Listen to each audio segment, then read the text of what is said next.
Metallurgy के processes. Metallurgy का मतलब पता है ना आपको? मेटलर्जी होती क्या है कि मिनरल्स में से जो सी प्योर मेटल्स हैं उनको अलहदा करना, और जो सा बाकी का पार्ट है, जो सा बाकी गैंग पार्टिकल्स है, जो से बाकी एक्स्ट्रा पार्टिकल्स हैं, जो उनसे बाकी एक्स्ट्रा लगे हुए हैं उस मेटल के साथ चिपके हुए हैं, जो कि मेटल 200-250 साल से ज़मीन के नीचे दफन थी, उनको अलग करना, यानी कि एक्स्ट्रा पार्टिकल्स को अलग करना और जो उनसी प्योर मेटल है उनको अलग करना। प्योर मेटल को हासिल करने के बाद उसको इंडस्ट्रियल स्केल में उसका इस्तेमाल करना। मेटलर्जी में सबसे पहले हमने पढ़ा था कंसंट्रेशन ऑफ द ओर, ठीक है ना, कंसंट्रेशन ऑफ द ओर पढ़ा था।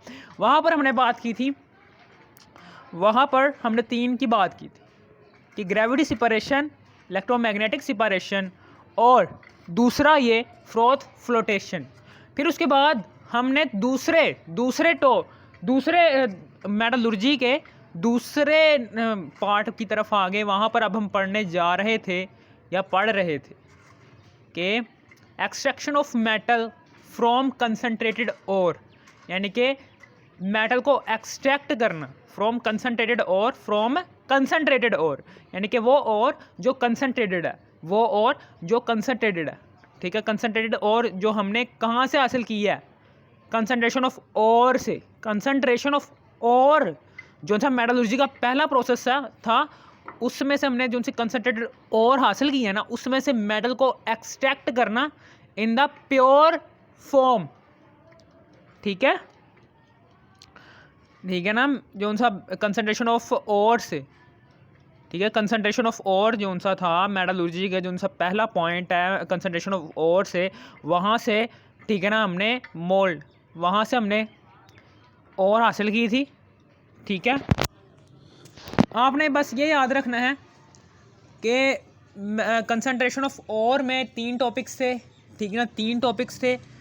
वो वाले 3 topics gravity separation, froth flotation और इलेक्ट्रोमैग्नेटिक सेपरेशन। और फिर उसके बाद दूसरे पॉइंट की तरफ आगे मेटलर्जी के, उस पॉइंट में वो कह रहा था कि extraction of metal from concentrated ore, यानी कि कंसनट्रेटेड ओर से, extraction of metal from concentrated ore से हमने एक्सट्रैक्ट करना है। कंसनट्रेटेड ओर कौन सी वाली वाला? ये वाली क्यूप्रस सल्फाइड और फेरस सल्फाइड वाली, क्यूप्रस सल्फाइड और फेरस सल्फाइड वाली कंसनट्रेटेड ओर, ठीक है ना। कंसनट्रेटेड ओर से हमने मेटल को एक्सट्रैक्ट करना है। ये कंसनट्रेटेड ओर थी दोनों, ठीक है ना, जो हमने अलहदा कर ली, ठीक है ना। पीछे हमने पढ़ा है ना कि पहले हमने पढ़ा था स्मेल्टिंग, ठीक है ना, स्मेल्टिंग से पहले रोस्टिंग पढ़ा था। स्मेल्टिंग के बाद अब हम पढ़ने जा रहे हैं बेसिमराइजेशन, ठीक है ना। बेसिमराइजेशन इसका तीसरा पार्ट है और सबसे एंड वाला पार्ट है किसका? ठीक है ना, extraction of metal from concentrated ore का, ठीक है। इसकी जो तारीफ थी वो ये है, the process of further heating the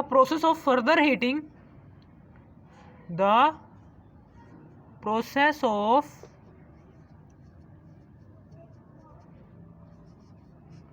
further heating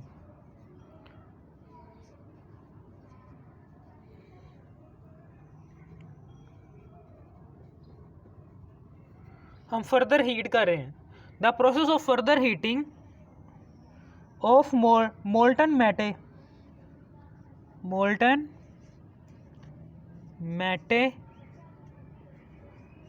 यानी कि मोल्टन मैटे जो सा हमने स्मेल्टिंग में जो सा हासिल किया था मोल्टन मैटे, वो in the presence of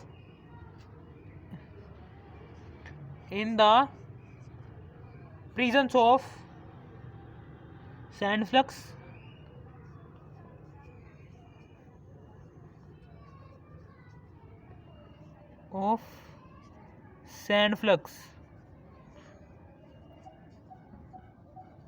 in the presence of sand flux, हम इसे कहेंगे, ये क्या है? इस कॉल्ड बेसिमराइजेशन। हम इसे क्या कहेंगे? इस कॉल्ड बेसिमराइजेशन। और अब हम इसकी बात करने जा रहे हैं बेसिमराइजेशन के मज़ीद, यानी कि जो सा मोल्टन मैटे था, जो सा हमने हासिल किया था कहाँ से? स्मेल्टिंग प्रोसेस है। स्मेल्टिंग प्रोसेस जो सा हमने मैटे हासिल किया था फेरस सल्फाइड और cuprous sulphide in the form of molten state, ठीक है ना। इस मोल्टन फॉर्म ऑफ मोल्टन जो सा है, ये मोल्टन है, मोल्टन फॉर्म है ये ferrous sulphide plus cuprous sulphide, ये दो चीज़ें जो सी थी इसको हमने मेल्टेड फॉर्म में लिया था और 45% तक हमने कॉपर ले लिया। इसमें से 45% तक हमने कॉपर हासिल कर लिया था, ठीक है ना। लेकिन अब 45% तक कॉपर जो सा है प्योर फॉर्म में इस मोल्टन फॉर्म ऑफ मैटे में प्रेजेंट है। लेकिन जब आफ्टर बेसिमराइजेशन, जब बेसिमराइजेशन होगी, आफ्टर बेसिमराइजेशन प्रोसेस के बाद क्या होगा कि जो सा कॉपर है वो हमें 98% तक प्योर हासिल हो जाएगा। सबसे पहले तो हमने यहाँ पर बात करनी है डायग्राम की बात करनी है। यहाँ पर डायग्राम की बात करनी है, ये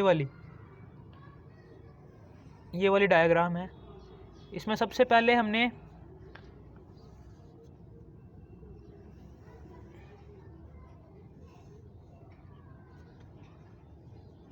एक बेसिमर बनाना है जो कि नाशपाती की शक्ल का होगा।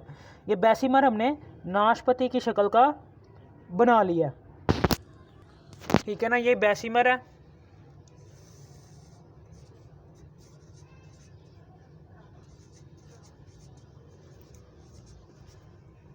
पियर लाइक, नाशपाती के जैसा है ये, पियर लाइक, ठीक है। और यहाँ पर ये दरमियान में ये दो डंडे हैं, ठीक है ना। ये दो डंडे हैं,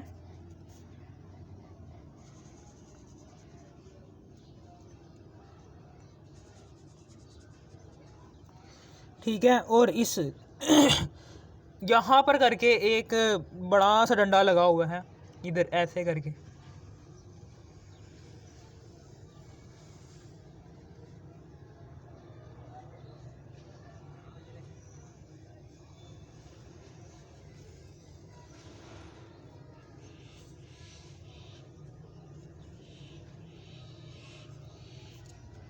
और इधर भी एक बड़ा सा डंडा लगा हुआ है।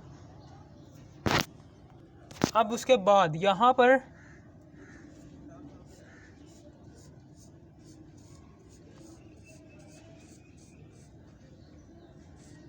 हमने ये लाइनें लगानी है,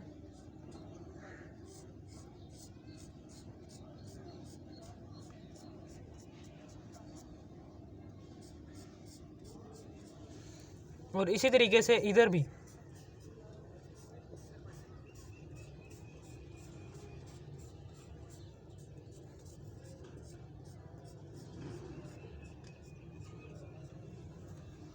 ठीक है ना, ये दो डंडे हमने लगा दिए, ठीक है।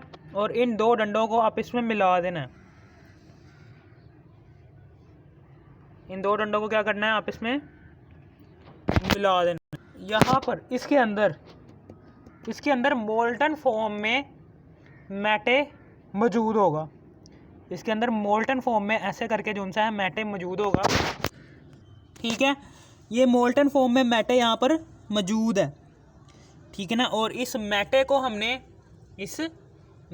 बेसिमर है पियर लाइक, इस मैटे को हमने हवा की मौजूदगी में इसको जलाना है, इसलिए यहाँ पर एक गर्म हवा वाला पंप भी है, ठीक है।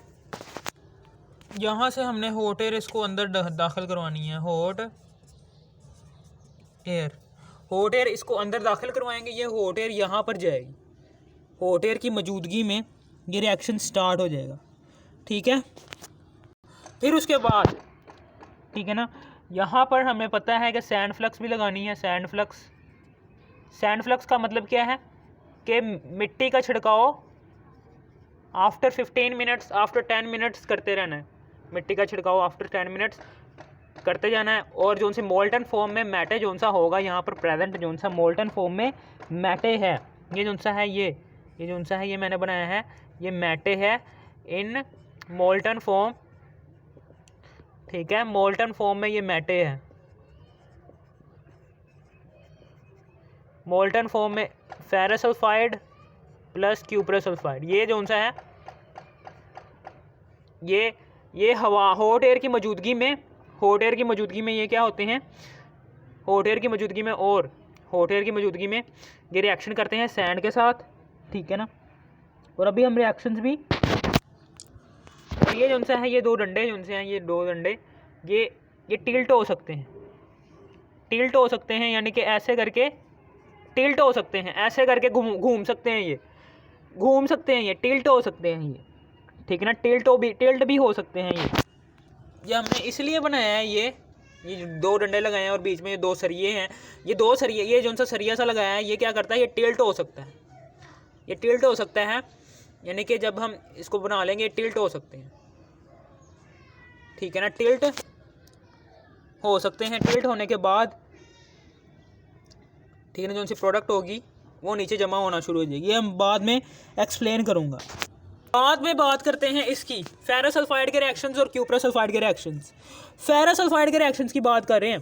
फेरस सल्फाइड जो सा होता है, फेरस सल्फाइड जो सा होता है ये प्लस इसका रिएक्शन होता है ऑक्सीजन के साथ, इसका रिएक्शन होता है ऑक्सीजन के साथ, और फेरस ऑक्सीजन के साथ मिलता है तो बनता क्या है, फेरस ऑक्साइड, ठीक है। इसी तरीके से जो से ये सल्फ़र है यहाँ से निकलती है और ये फिर ऑक्सीजन को पकड़ती है, सल्फ़र डाइऑक्साइड बन जाती है, ठीक है। अब इसको बैलेंस करना है, इसको बैलेंस करना है, हमें पता है कि अब हम इसको बैलेंस कैसे करेंगे। 3 ऑक्सीजन है, ठीक है ना, तो यहाँ पर हम यहाँ पर 2 लिखेंगे, यहाँ पर भी 2 लिख देंगे, 2 एकम 2, 1 ऑक्सीजन का एटम है ना, जब 2 1 से मल्टीप्लाई होगा 2 एकम 2 और 2 दूनी 4, 4 और 5 6 ऑक्सीजन के एटम्स हैं, तो इधर 3 लगा देंगे, 3 दूनी 6 ऑक्सीजन के एटम्स ये आ गए।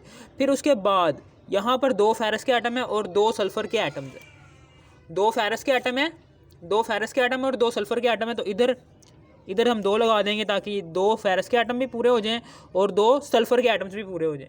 इस तरीके से हमारा हो गया क्लियर, ठीक है ना। और जो सा ये फेरस ऑक्साइड, ये जो सा फेरस ऑक्साइड था, ये फेरस ऑक्साइड, ये फेरस ऑक्साइड क्या करता है, ये फेरस ऑक्साइड क्या करता है, ये सल्फ़र डाइऑक्साइड, ये जो सी सल्फ़र डाइऑक्साइड खारिज हो रही है, फेरस ऑक्साइड जो सी सल्फ़र डाइऑक्साइड है ये बाहर खारिज हो जाती है। ये सल्फ़र डाइऑक्साइड जो सी गैस है, ये सल्फ़र डाइऑक्साइड जो सी यहाँ से खारिज हो जाती है, ठीक है। खारिज करने के बाद हम इसमें से इसको हम सल्फ्यूरिक एसिड बनाने के लिए इस्तेमाल कर लेते हैं, ठीक है ना, सल्फ्यूरिक एसिड बनाने के लिए इस्तेमाल होती है। अब जो सा फेरस ऑक्साइड होगा ये सैंड फ्लक्स, जो सा हम थोड़ी देर तक 10 मिनट के बाद 15 मिनट के बाद जो सैंड फेंक रहे हैं अंदर, उस सैंड के साथ फेरस ऑक्साइड जो सा है ये रिएक्शन कर लेता है। जैसे ही ये रिएक्शन करता है तो FeSiO3 क्या बनता है, ये स्लैग बन जाता है। क्या बन जाता है, ये स्लैग, हम इसको कहते हैं स्लैग। ये लाइटर वेट होता है, ये क्या होता है, ये क्या होता है, ये लाइटर वेट होता है, यानी कि इसका वज़न बहुत ही हल्का होता है। तो ये वज़न बहुत हल्का रखने की वजह से क्या होता है, ये स्लैग क्या करता है, ये ऊपर जमा होना शुरू हो जाता है, ये ऊपर जमा होना शुरू हो जाता है ऐसे करके। तो हम क्या करते हैं, ये ऊपर से इस स्लैग को, ये जो सा स्लैग है ये वेस्टेज है, एक वेस्ट है, ये वेस्ट मटेरियल को, ये स्लैग जो सा है ये एक वेस्ट है, ठीक है ना, इसका कोई काम नहीं है हमारा, ना ये कोई चीज़ बनाता है। स्लैग जो सा वेस्ट प्रोडक्ट है, जो सी वेस्ट प्रोडक्ट बनी है, इसको हम बाहर से निकाल लेंगे। जैसे हम इसको बाहर से निकाल लेंगे तो ये स्लैग अलहदा हो जाएगा। इसी तरीके से आगे अब बात करते हैं क्यूप्रस सल्फाइड की। क्यूप्रस सल्फाइड क्या करता है, ये क्यूप्रस सल्फाइड क्या करता है, क्यूप्रस सल्फाइड जो सा है यहाँ पर फेरस सल्फाइड जो सा है, ये फेरस सल्फाइड जो सा है, ये सारा के सारा फेरस सल्फाइड जो सा है, फेरस सल्फाइड जो सा है, फेरस सल्फाइड, ये सारा के सारा स्लैग फॉर्म में कन्वर्ट होने के बाद सारा के सारा ख़त्म हो जाता है। अब बचता क्या है, अब क्यूप्रस सल्फाइड जो सा है, ये क्यूप्रस सल्फाइड ये फेरस सल्फाइड के साथ रिएक्शन कर नहीं सकता। तो ये किसके पास जाता है, ये जाता है क्यूप्रस ऑक्साइड के पास। क्यूप्रस सल्फाइड जो सा है ये जो सी है ये ऑक्सीजन आ रही है यहाँ पर, क्यूप्रस सल्फाइड है, ये ऑक्सीजन के साथ रिएक्ट करता है। ऑक्सीजन के साथ रिएक्ट करने के बाद यहाँ पर बनता है cuprous sulphide, cuprous oxide oxygen के साथ रिएक्ट करने के बाद यहाँ पर बनता है क्यूप्रस ऑक्साइड बन जाता है, फिर प्लस सल्फ़र डाइऑक्साइड बन जाती है। अब हमने इसको बैलेंस करना है। ऑक्सीजन यहाँ पर 2 हैं, 2 दूनी 4 ऑक्सीजन ये और 2 इधर लगा देंगे, 2 ऑक्सीजन ये, 6 ऑक्सीजन है तो यहाँ पर हम 3 लगा देंगे, 3 दूनी 6 ऑक्सीजन इधर भी, 6 ऑक्सीजन इधर भी, 2 दूनी 4 क्यूप्रस के आइटम यहाँ पर हैं, ठीक है ना, और 2 सल्फ़र के आइटम ये हैं तो हम यहाँ पर 2 लगा देंगे। 2 जब 2 से मल्टीप्लाई होगा तो 2 दूनी 4 कॉपर के आइटम ये और 2 सल्फ़र के आइटम से ये आगे, ठीक है ना। अब उसके बाद आगे हम बात करते हैं जो सल्फ़र डाइऑक्साइड है, ये बाहर की तरफ एक्सट्रैक्ट हो जाती है, बाहर की तरफ चली जाती है। और जो सा ये क्यूप्रस ऑक्साइड है, ये क्यूप्रस ऑक्साइड जो सा है ये क्या करता है, ये जो सा बचा हुआ क्यूप्रस ऑक्साइड होता है ये क्यूप्रस सल्फाइड के साथ रिएक्शन करता है। क्यूप्रस सल्फाइड के साथ जैसे ये रिएक्शन करता है, ठीक है ना, यहाँ पर फेरस सल्फाइड आना चाहिए था, पीछे फेरस सल्फाइड आया था। स्मेल्टिंग प्रोसेस में फेरस सल्फाइड ने इसके साथ क्यूप्रस सल्फाइड के साथ रिएक्शन किया था, फेरस सल्फाइड ने इस क्यूप्रस सल्फाइड के साथ रिएक्शन किया था, ठीक है ना। लेकिन अब चूंकि फेरस सल्फाइड सारा के सारा कन्वर्ट हो चुका है स्लैग फॉर्म में, in the presence of oxygen, in the presence of, ये हॉट एयर में ऑक्सीजन ही तो है ना, in the presence of oxygen की मौजूदगी में ये फेरस सल्फाइड जो सा है ये सारा के सारा स्लैग फॉर्म में कन्वर्ट होकर हमने बाहर निकाल लिया। लेकिन अब जो सा है, अब क्यूप्रस सल्फाइड जो सा है इसको इसने रिएक्शन करना है, लेकिन अब फेरस सल्फाइड तो बचा नहीं है, अब ये क्यूप्रस सल्फाइड के साथ रिएक्शन करेगा। अब जो सा है यहाँ पर कॉपर बनेगा, फिर प्लस कॉपर बनने के बाद यहाँ पर बनेगा सल्फ़र डाइऑक्साइड बनेगी। सल्फ़र डाइऑक्साइड को हम बाहर निकाल लेंगे, ठीक है ना। और यहाँ पर 2 लगाएंगे, ये देखिए ना 2 ऑक्सीजन के आइटम्स है ना उधर, 2 ऑक्सीजन के आइटम्स हैं ना उधर, ये देखें 2 ऑक्सीजन के आइटम्स हैं, हमने 1 ऑक्सीजन का आइटम इधर दिख रहा है तो हम क्या करेंगे, 1 ऑक्सीजन के आइटम जब 2 से मल्टीप्लाई होगा तो इधर भी 2 ऑक्सीजन के आइटम्स हो जाएंगे, ठीक है ना। और फिर उसके बाद यहाँ पर 2 ऑक्सीजन के आइटम्स हो गए हैं। अब उसके बाद ये 2 हैं, 2 दूनी 4 कॉपर के आइटम्स हैं और ये 2 कॉपर के आइटम्स ये हैं, ठीक है ना। 2 दूनी 4 कॉपर के आइटम्स ये हैं और 2 कॉपर के आइटम्स ये हैं, तो यहाँ पर हम क्या कर देंगे, यहाँ पर 6 कॉपर के आइटम्स लगा देंगे। 2 दूनी 4 कॉपर के आइटम्स ये हैं ना, 2 दूनी 4 कॉपर के आइटम्स ये हैं प्लस 2 कॉपर के आइटम ये हैं, 4 5 6 कॉपर के आइटम्स ये लगा दिए। ये क्या होगी, हमारी 98% तक कॉपर हमें हासिल हो चुकी है इस प्रोसेस के बाद, ठीक है ना। अब इस कॉपर को हमने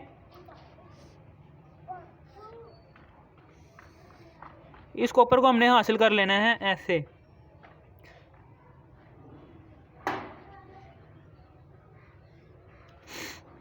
इस कॉपर को हमने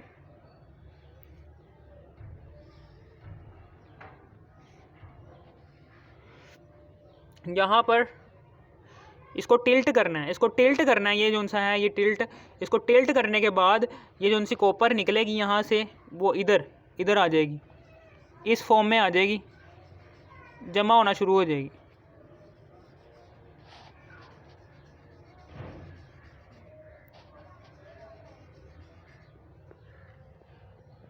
ठीक है, जमा होना शुरू हो जाएगी, ठीक है ना। इसको हमने नाम दिया है, ये क्या है, सैंड मोल्ट है।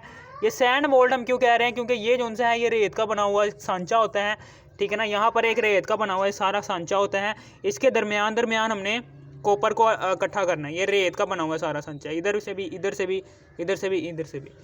रेत का बना हुआ सांचा है। मोल्ड का मतलब क्या है, सांचा, रेत का बना हुआ सांचा है, ये सारा के सारा रेत का बना हुआ है, ठीक है ना। और जैसे ही हम इसको टिल्ट करेंगे, टिल्ट करने के बाद ये सारी की सारी जो सी कॉपर बनी हुई है इसके अंदर, वो कॉपर जो सी होगी, ठीक है ना। ये सारा का सारा जो सा है ये सारा के सारा जो सा है ये सारा का सारा कन्वर्ट हो जाएगा कॉपर में और सल्फ़र डाइऑक्साइड में। सल्फ़र डाइऑक्साइड में ऊपर उठ जाएगी और कॉपर जो सी होगी वो सारा का सारा टिल्ट होने के बाद नीचे आ जाएगा, वो ऐसे एक ब्लिस्टर कॉपर बन जाएगा। इसे हम कहेंगे ये क्या है, ये ब्लिस्टर कॉपर है। ये ब्लिस्टर कॉपर, ये जो सी आप देखते हो एक बबली आती है, बबली चॉकलेट, उस बबली चॉकलेट के ऊपर जो उनसे बबल्स से बने होते हैं वो बबल्स की तरह के यहाँ पर बबल्स बन जाएंगे। ये बबल्स क्यों बने हैं? क्योंकि हमें पता है कि कॉपर के साथ क्या बन रही है, कॉपर के साथ बन रहा है सल्फ़र डाइऑक्साइड। ये सल्फ़र डाइऑक्साइड जैसे ही बाहर निकलती है कॉपर से, तो कॉपर से बाहर निकलते दौरान ये क्या करती है, कॉपर के मॉलिक्यूल्स पर प्रेशर लगाती है और कॉपर को ऐसे बबल फॉर्म में कन्वर्ट करके बाहर की तरफ चली जाती है। यानी कि आप ये कह सकते हैं कि ब्लिस्टर कॉपर इसलिए बना है क्योंकि सल्फ़र डाइऑक्साइड ने बाहर निकलना है। सल्फ़र डाइऑक्साइड बाहर निकलते वक्त कॉपर के मॉलिक्यूल्स पर प्रेशर लगाएगी, जिसकी वजह से ये कॉपर ऐसे बबल्स फॉर्म में हमें हासिल हो जाएगा। ये क्या है, ये 98% तक कॉपर हमें हासिल हो चुका है, ठीक है ना, क्योंकि ये सल्फ़र डाइऑक्साइड की मौजूदगी में कॉपर बनी है। तो सल्फ़र डाइऑक्साइड गैस की शक्ल गैस है, तो गैस ने बाहर निकलते दौरान कॉपर के मॉलिक्यूल्स को ऊपर की तरफ पुश किया है। ऊपर की तरफ जैसे ही पुश किया है तो कॉपर के मॉलिक्यूल्स एक बबल की शक्ल में हमें हासिल होना शुरू हो जाएंगे इन द सैंड मोल्ट, ठीक है ना। इस तरीके से हमारा ये टॉपिक हो गया। अगर आपको ये समझ आ गई हो तो इस वीडियो को कर दो लाइक और सब्सक्राइब। Thanks for watching.